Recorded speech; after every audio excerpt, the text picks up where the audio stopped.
சிந்தனை செல்வன் இந்த புள்ளியிலேயே கூட பேசலாம். சாதிவாரி கணக்கெடுப்பு விவகாரத்தில் நான் வரேன் சார்.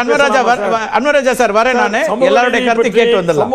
எல்லாருக்கும் கருத்து இருக்கு, நிச்சயமா இருக்கும். சமூக நீதி இல்ல, நான் இன்னும் 2 பேர் பேசல. நான் சரவணன் சொன்ன அதே வேண்டுகோள் தான் உங்களுக்கு வைக்கிறேன். நான் வரேன், ஒரே நிமிஷம். திரு செந்தில், திரு சிந்தனை செல்வன், நீங்க சொல்லுங்க.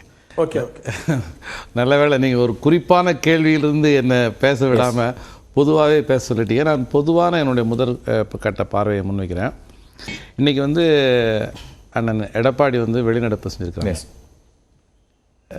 எனக்கு அவருடைய தமிழ்நாட்டின் மீதான அவருடைய நேர்மையான அந்த அக்கறையை நான் எந்த வகையிலையும் குறைத்து மதிப்பிடலை. அவரை பெற்றுள்ள அதிமுகவினுடைய மிகப்பெரிய பங்களிப்பையும் நான் குறைச்சி மதிப்பிடலை. ஆனால் கடந்த 16ஆம் தேதின்னு நினைக்கிறேன், நம்ம கர்நாடகாவில் இந்த பட்ஜெட் கூட்டத்தொடரில் மாநில முதல்வர் சொல்கிறார், இன்றைக்கி தேதி 22, இன்றைக்கி கடைசியாக சில மிக முக்கியமான வரலாற்று சிறப்பு வாய்ந்த சட்டங்கள் இன்றைக்கி வந்து நிறைவேற்றப்பட்டிருக்கிறது. இந்த நாளில் இது மதிப்புக்குரிய எதிர்க்கட்சி தலைவர் ஏன் வெளிநடப்பு பண்ணார் அப்படிங்கிறது என் போன்ற முதல் முறையாக சட்டமன்றத்துக்கு போயிருக்கிறவர்களுடைய மிகப்பெரிய கேள்வி. ஏன்னா பட்ஜெட் கூட்டத்தொடருடைய அந்த நிறைவில் அவருக்கு வந்து நேரம் இல்லை. அவர் எவ்வளோ நேரம் வேணாலும் பேசலாம். எப்பொழுதுமே நாங்கள் பார்க்குறோம், நாங்கள்லாம் பேசும்போது மணி அடிக்கிற நேரத்தை கொடுக்குறாங்க. ஆனால் அவங்க குறிப்பிட்ட நேரம் இல்லை, அவர் பேசி முடிக்கிறது உங்களுக்குலாம் சொல்கிறேன், எங்களுக்கு ரொம்ப குறைவான நேரம். அவங்களுக்கு வந்து நோ லிமிட். ஓகே, எப்படி வந்து முதல்வருக்கு வந்து எப்படி அந்த கம்ஃபர்டபிலிட்டி இருக்கோ அதே மாதிரி வந்து அண்ணன் எடப்பாடி இருக்க அந்த கம்ஃபர்டபிள். எவ்வளோ விஷயங்களை அவர் பேசினார், பதிவு செய்தார். ஏன் இந்த வந்தவுடனே கவன ஈர்ப்பு தீர்மானம் 0 அவர் பல விஷயங்கள் இருக்குது. இன்றைக்கி எதுவே நடக்காமல் இந்த கடைசி நாளை ஏன் அவங்க பயன்படுத்தினாங்க அப்படிங்கிறது எனக்குள்ளார நேரத்தை கேள்விக்குள்ளாக்கு இன்னொரு டைமென்ஷனில் நான் இதை பார்க்குறேன். எப்படி பார்க்குறேன்? ஏன்னா ஏற்கனவே ஒரு முறை வந்து குடியுரிமை திருத்த சட்டத்துக்கு எதிராக ஒரு தீர்மானம் சட்டப்பேரவையில் கொண்டு வரப்பட்டுச்சு. அன்னைக்கு சீட்டு பிரச்சனையை சொல்லி எனக்கு முன்னாடி சீட்டு கொடுக்கல, 2வது சீட்டு கொடுக்கல, இந்த அவங்களுக்கு இடையில் ஒரு பிரச்சனை இருந்தது இல்லையா? ஆமாம், அந்த விஷயத்தை சொல்லி அன்றைக்கி வெளிநடப்பு பண்ணாங்க ஒரு மிகப்பெரிய அளவிலான. இப்போ அதையும் இதையும் நான் பொருத்தி பார்க்கும்போது இன்றைக்கி ஒரு பட்டியல் சமூகம், பழங்குடி சமூகத்தினுடைய ஒரு 25 ஆண்டு கால போராட்டத்தில் ஒரு மிகப்பெரிய வெற்றி கிடச்சிருக்கு. இன்றைக்கி அதுக்கான ஒரு கிளைம் வந்து இன்றைக்கி திமுகவுக்கு போய் சேரணும். யாரையும் இரிட்டேட் பண்ணாமல் எல்லாருக்கும் பகிர்ந்து கொடுக்குற அரசாக இந்த சமத்துவ அரசு இயங்கிக்கிட்டு இருக்கு. பல்வேறு திட்டங்களை அவங்க கொண்டு வந்திருக்கிறாங்க. அதனுடைய பலன் வந்து இந்த மக்களுக்கு போய் சேர வேண்டிய 75 ஆண்டு கால குடியரசு நம்ம கொண்டாடிக்கிட்டு இருக்கோம். எண்ணற்ற திட்டங்கள் அறிவிச்சிருக்கோம், ஆனால் போய் ரீச் ஆகலை. அதுக்கு என்ன காரணம்னா எல்லாமே ஸ்கீமாக இருக்குது. அதை ஆக்டாக கொண்டு வந்தால் தான் அதை இம்ப்ளிமெண்ட் பண்ணியாகணும். பண்ணலைன்னா நடவடிக்கை. அப்படிப்பட்ட ஒரு வரலாற்று சிறப்பு வாய்ந்த சட்டம் இன்றைக்கி வந்திருக்கு. குடியுரிமை திருத்த சட்டத்துக்கு எதிரான தீர்மானத்தின் மூலமா ஒட்டுமொத்த இஸ்லாமியர்களுடைய ஆதரவை திமுக பெறுவதற்கான வாய்ப்பு இருக்கிறது. ஆனால் அன்னைக்கு குடியுரிமை திருத்த சட்டத்துக்கு எதிராக இந்த சட்டமன்றத்தில் ஒரு தீர்மானம் ஏற்றின செய்தியே வெளியே வராமல் சீட்டு விஷயத்தில் அதிமுக வெளிநடப்பு பண்ணது விஷயம் தான் வெளியே மீடியம். இன்றைக்கி அதே மாதிரி இந்த மண்ணின் பூர்வகுடி மக்களுக்கு கிடைச்சிருக்கிற ஒரு மிகப்பெரிய அங்கீகாரத்து குறித்த விவாதமாக இன்றைக்கி ஊடக விவாதம் வந்திருக்கிறோம். இன்றைய நாளில் அப்படிப்பட்ட ஒரு ஆதரவு நிலை திமுகவுக்கு போய்விடக்கூடாது என்கிற அடிப்படையில் இது நடந்ததா அப்படிங்கிற ஒரு அழுத்தமான வெளிநடப்பு அல்லது இந்த எதிர்ப்பு பின்னால ஒரு அரசியல் இருக்கு. அவர் நேற்று இதை பேசியிருக்கலாம். 16ஆம் தேதி தானே வந்து கர்நாடகா. அவருடைய அக்கறையை நான் குறைச்சி மதிப்பில்லை, அவருடைய கருத்தை நான் குறைச்சி மதிப்பில்லை. அதுக்கு இடையில் நடக்கிற வாத பிரதிவாதங்கள்லாம் நான் வந்து ரொம்ப அண்ணன் சரவணன் மாதிரி ரொம்ப டீட்டெயிலாக நான் போகலை. ஆனால் இந்த ஒரு மலினமான அரசியலை எப்பொழுதுமே கர்நாடகா காவிரி பிரச்சனைகளை பண்ணிட்டு இருந்துச்சு. இன்றைக்கி மேகதாட்டு விஷயத்திலையும் பண்ணிட்டு இருக்கு. நம்ம எல்லாருக்குமே தெரியும், என்விரான்மெண்டல் இஷ்யூஸில் வந்து நம்ம வந்து ஒரு முறையான ஒப்புதலை பெறாமல் நம்ம ஊரில் கூட நம்ம சொந்த காட்டிலே கூட நம்மளால் வந்து ஒரு பாதை கூட போட்டுக்க முடியல. பாதை மட்டும் இல்லை, நீருடைய இயற்கையான வழிப்போக்கு இருக்குல்ல, அதை கூட பாதுகாக்கிறதுக்கு நம்மளால் பண்ண முடியல. நாங்கள் பல்வேறு இடங்களில் போய் இதெல்லாம் பார்க்குறோம். ஆனால் வனத்துறையினுடைய இப்படி இருக்குது. அதனால் உண்மையிலே வந்து டெக்னிக்கலாக அதில் என்ன விஷயம் இருக்குங்கிறது இன்றைக்கி மிக தெளிவாக ஒரு 1ஆம் கிளாஸ் 2ஆம் கிளாஸ் பையனுக்கு கூட புரிகிற மாதிரி அண்ணன் துரைமுருகன் வந்து இது பண்ணார். துரைமுருகனுடைய பங்களிப்பையும் அவருடைய ஆழமான அறிவையும் யாரும் வந்து கேள்விக்குள்ளாக்க முடியாதுங்கிற மாதிரி அவருடைய ரோல் வந்து தொடர்ந்து இருக்குது. இதில் இருக்குது. இப்போ இது ஒரு விஷயமாக நான் இதை பார்க்குறேன். இது என்னுடைய முதற்கட்ட விஷயம்.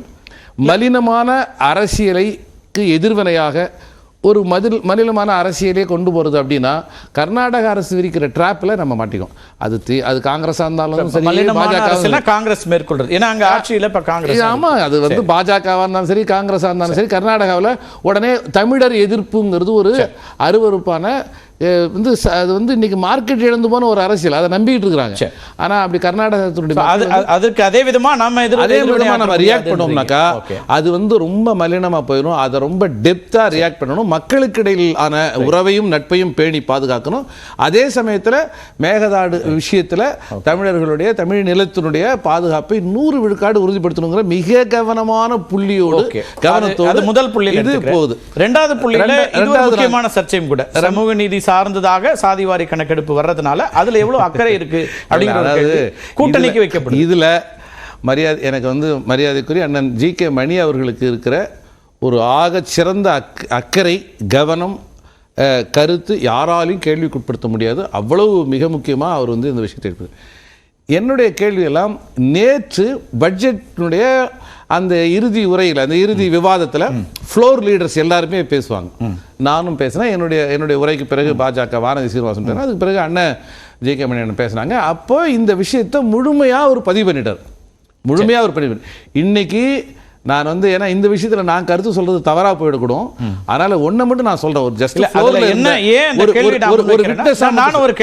நான் விட்னஸா சொல்லிடுறேன். என்னன்னா இன்னைக்கு பாமக வெளிநடப்பு செய்தது சாதிவாரி கணக்கெடுப்பை திமுக நடத்தவில்லை என்றோ அரசின் மீது குற்றம் சொல்லியோ வெளிநடப்பு செய்யவில்லை. அவர்கள் கேட்டதெல்லாம் அது தொடர்பாக பேசுவதற்கு எங்களுக்கு அனுமதி தாருங்கள் அப்படின்னு கேட்டாங்க. அனுமதி, ஒரு நிமிஷம் அனுமதி கொடுங்க, அனுமதி தராதால வெளிநடப்பு பண்ணுறோம். நாங்கள் ஸ்பீக்கர் சொன்னது நேற்று இது தொடர்பாக நீங்கள் விரிவாக பேசிட்டீங்க, அதுக்கான பதிலையும் அவங்க சொல்லியிருக்கிறாங்க. மீண்டும் வந்து இப்போ முதல்வரும் எழுச்சி சொல்லியிருக்கிறாரு.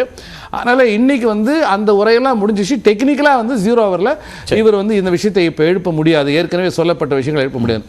பேசுவதற்கு அனுமதி கிடைக்கல அப்படிங்கிற ஒரு டெக்னிக்கல் ரீசனை தான் சொல்லி தான் பாமகவினுடைய சட்டப்பேரவை தலைவர் மரியாதைக்குரிய அண்ணன் மணி அவர்கள் வெளிநடப்பு செஞ்சார். வெளியில் போய் அவர் என்ன பேட்டி கொடுத்தாரு எனக்கு தெரியாது. நான் அவருக்கு பக்கத்தில் உட்கார்ந்துருந்தா நான் பார்த்தது பேசுறதுக்கு அனுமதி கொடுக்கல தான். அதனால் திமுகவின் மீது அண்ணன் மணி அவர்கள் ஒருபோதும் இதுக்கு எதிராக நீங்க இருக்கிறீங்கிற வார்த்தையை, அந்த குற்றச்சாட்டை அவருடைய ஆவணத்தில் ஒரு இடத்துல கூட ஒரு பதிவு பண்ணல. நீங்க அதுக்கு அக்கறையா இருந்தீங்க, முதல்வர் அவருக்கு ஆதரவா இருந்தாரு, அதுக்காக மெனக்கிட்டாரு அப்படிங்கிற பல விஷயங்களையும் சொன்னாங்க.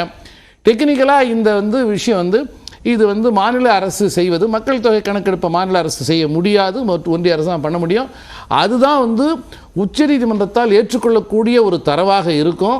நம்ம எடுக்கிற சர்வே அதை வந்து நம்ம மீண்டும் நம்மளும் ஜாதிவாரி கணக்கெடுப்புங்கிற தவறான சொல்லால் புரிந்து கொள்கிறோம். இந்த சர்வே மீண்டும் வந்து நீதிமன்றத்தால் வந்து குறுக்கீடு செய்யப்படுமானால் வன்னியர்களுக்கு பாதிப்பு ஏற்படும். ஆகவே மாண்புமை மறைந்த முதல்வர் வந்து கலைஞர் கொண்டு வந்த எந்த உள் ஒதுக்கீடும் இதுவரைக்கும் வந்து பிரச்சனைக்கு உள்ளாக்கப்படலை. ஓகே, அவசர கதியில் கொண்டு வரப்பட்ட இந்த சட்டம் தான் பிரச்சனைக்கு உள்ளாக்கப்படுது. அதனால கான்கிரீட்டா நிலைத்த தன்மையோடு வன்னியர்கள் உள்ளிட்ட அனைத்து மிகவும் பிற்படுத்தப்பட்ட சமூகங்களில் இருக்கிற உழைக்கும் மக்களுக்கு ஒரு நீதியை செய்ய வேண்டும் என்கிற அக்கறையோடு தான் திமுக இயங்கி கொண்டிருக்கிறது அப்படின்னு தான் நான் பார்க்கிறேன்.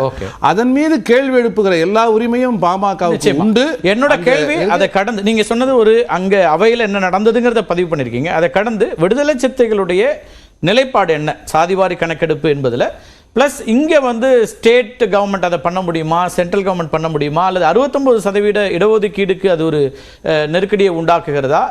ஏன்னா உங்கள் கூட்டணி தான் இன்னைக்கு தேர்தலை சந்திக்க போறீங்க. தேர்தல் நேரத்தில் இதுவும் எதிரொலிக்கலாம்ங்கிறதுனால அது உங்கள் நிலைப்பாடு என்ன? நல்ல கேள்வியை கேட்டீங்க.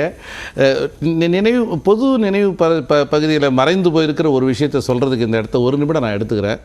நம்ம வந்து முதல் சட்ட திருத்தம் தான் வந்து சமூக நீதி பரப்பில் ஒரு மிக முக்கியமான ஒரு ரோல். அந்த சட்ட திருத்தம் தொடர்பான போராட்டத்தை தான் பெரியார் இங்கே பண்ணார். குமாரசாமி ஐயா வந்து முதல்வர், அன்னைக்கு வந்து பிரதமர் வந்து நேரு. எலெக்ஷனே நடக்கலை, முதல் எலெக்ஷனே நடக்கலை, வெறும் நம்ம குடியரசாக இருக்கிறோம், வெறும் அசம்பிளி கான்ஸ்டியூஷன் அசம்பிளி வந்து அப்படியே வந்து பொறுப்பேற்றுக்கிறோம். அதனால் நாடாளுமன்றமாக மாறி இருக்கு. அதனால் வந்து முதல் எலெக்ஷனே நடத்தலை, உங்களை சந்திக்கவே முடியாதுன்னு வந்து பிரதமர் சொல்லியிருக்கிற நிலையில் சட்ட அமைச்சகம் தான் இந்த கோரிக்கையை பரிசீலனை செய்து அதற்கேற்ற மாதிரி அரசமைப்பு சாசனத்தை திருத்தம் பண்ண முடியும் அப்படிங்கிற ஒப்புதலை வழங்கியது சட்ட அமைச்சகம் தான். சட்ட அமைச்சகனுடைய தலைவர், சட்டத்துறை அமைச்சர் புரட்சியாளர் அம்பேத்கர் தான். அவர் தான் இதை ப்ரொப்போஸ் பண்ணாரு. 15 ஷரத்து 15 உட்பிரிவு 4ல் இது வந்து பாகுபாடு காட்டக்கூடாது அப்படிங்கிற விஷயம் வேற, இந்த மாதிரி ஸ்பெஷல் காம்பனண்ட்ங்கிறது வேறன்றது ஒரு சின்ன விளக்கத்தோடு இன்னைக்கு பிற்படுத்தப்பட்ட மக்களுக்கும் இடஒதுக்கீடு உறுதி செய்யப்பட்டிருக்கிறது என்றால் அதை சட்டப்பூர்வமாக வடித்தெடுத்த பெருமை புரட்சியாளர் அம்பேத்கருக்கு தான் உண்டு. அப்படிப்பட்ட புரட்சியாளர் அம்பேத்கர் பகுத்தறிவு பகலவன் தந்தை பெரியாருடைய பாதையில் வந்த விடுதலை சிறுத்தைகள் 100 விழுக்காடு சாதிவாரி கணக்கெடுப்பை ஆதரிக்கிறோம்.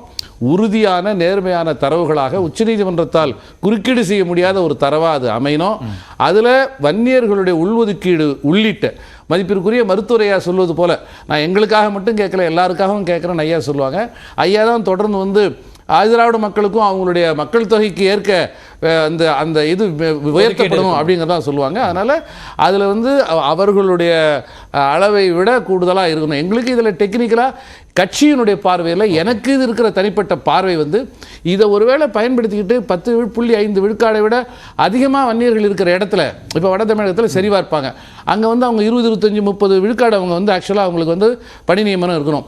அந்த மாதிரி இடங்களில் அவங்களுக்கு ஏதாவது ரெஸ்ட்ரிக்ஷன் வந்துருமோ அப்படிங்கிறது என்னை போன்றவர்களுடைய தனிப்பட்ட கருத்து. தென் மாவட்டங்களில் அவங்களுடைய பிரசன்ஸ் கம்மியாக இருக்கும், அங்கே இவங்களுக்கு இடம் இருக்குது, இங்கே அந்த மாதிரி சில அதிகாரிகள் ஏதாவது குழப்பிடுவாங்களோங்கிறது தான் நம்முடைய கருத்தை தவிர 10.5 விழுக்காடு என்பதை அதுவே எங்களை பொறுத்தவரையில் வன்னியர்களுக்கு குறைவு, அதை விட கூடுதலாகத்தான் வன்னியர்களுக்கு வந்து அவர்களுக்கு போய் சேரணுங்கிறதா எங்களுடைய கருத்து. இப்போ இந்த கணக்கெடுப்பை நடத்துவது மாநில அரசு கையில் இருக்கா, மத்திய அரசு கையில் இருக்கா? அது ஒரு டிஸ்பியூட்டா இருக்கு. மாநில அரசு செய்ய முடியும் சொல்றாரு. ரொம்ப சாதாரண ஒரு டெக்னிக்கல் இஷ்யூ எல்லாம் நம்ம ரொம்ப பொலிட்டிக்கல் தேவைகளுக்காக, நம்முடைய அரசியல் நோக்கங்களுக்காக ஒரு டெக்னிக்கல் இஷ்யூ வந்து விவாதத்துக்கு பயன்படுத்துறது எந்த வகையில் நியாயம்னு நான் வந்து சமூகத்தினுடைய பொது சிந்தனையாளர்கிட்ட நான் கேட்குறேன். நமக்கு தெரியும், மத்திய அரசு தான் இதுவரை கணக்கெடுப்பை நடத்தியிருக்குது, மக்கள் தொகை கணக்கெடுப்பு அதுதான் நடத்தணும், அதுதான் நடத்த முடியும். அந்த கணக்கெடுப்புக்கான டியூ வந்துருச்சு. அந்த டியூ வந்து நாளைக்கோ நாளனைக்கோ இதை ஸ்டார்ட் பண்ண வேண்டிய தேவை இருக்கு. ஒருவேளை அந்த டியூ வந்துருச்சு இல்லைங்க, அது வந்து இன்னும் 10 வருஷம் அவங்க அப்படின்னு சொன்னா கூட நமக்கு வந்து அது வந்து ரைட், அந்த டியூ வந்துச்சு, நம்ம இதையும் சேர்த்தே செய்வோமே, இதை ரெண்டு நாம எல்லாருமே ஒன்னா சேருவோம், ஒன்னா சேர்ந்து மத்திய அரசுக்கு வலியுறுத்துவோம். ஏன் வந்து அந்த டியூ 2021 முடிந்த பிறகு செய்யலன்னு கேட்போம்.